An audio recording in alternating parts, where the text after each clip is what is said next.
হয়েছে আমি মানহানির মামলা করব, 100 কোটি টাকার মানহানির মামলা করব।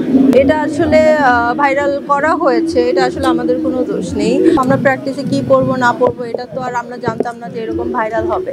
এটা আসলে এসেছে ভাইরাল হওয়ার জন্যই, আপনারাও সবাই এখন তাকে চিনবেন।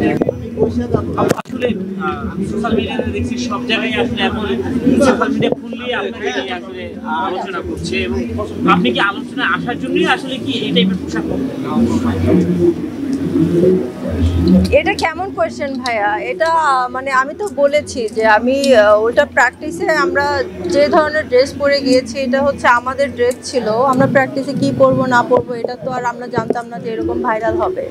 এটা আসলে ভাইরাল করা হয়েছে, এটা আসলে আমাদের কোনো দোষ নেই। আর ড্রেসের ব্যাপারে এটা এখন একটা অ্যাওয়ার্ড প্রোগ্রামে আসলে আপনি গাউন পরবেন অথবা শাড়ি পরবেন, এটা হচ্ছে আপনার কিছু একটা তো পরতে হবে। সো আমি শাড়ি সিলেক্ট করেছি, দ্যাটস ওয়াই। আর আজকে তো এই টাইপের ড্রেস পরে আসলাম, গাউন।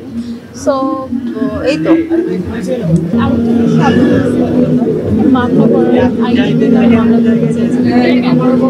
এটা আমার মানহানি হয়েছে এই জন্য, কারণ এটা সে আমাদের খেলা শেষ হয়েছে কিন্তু অনেকদিন আগে। খেলা শেষ হওয়ার পরে কেন সে লিগেল নোটিশটা দিয়েছে, এটা আসলে এসেছে ভাইরাল হওয়ার জন্যই। আপনারাও সবাই এখন তাকে চিনবেন।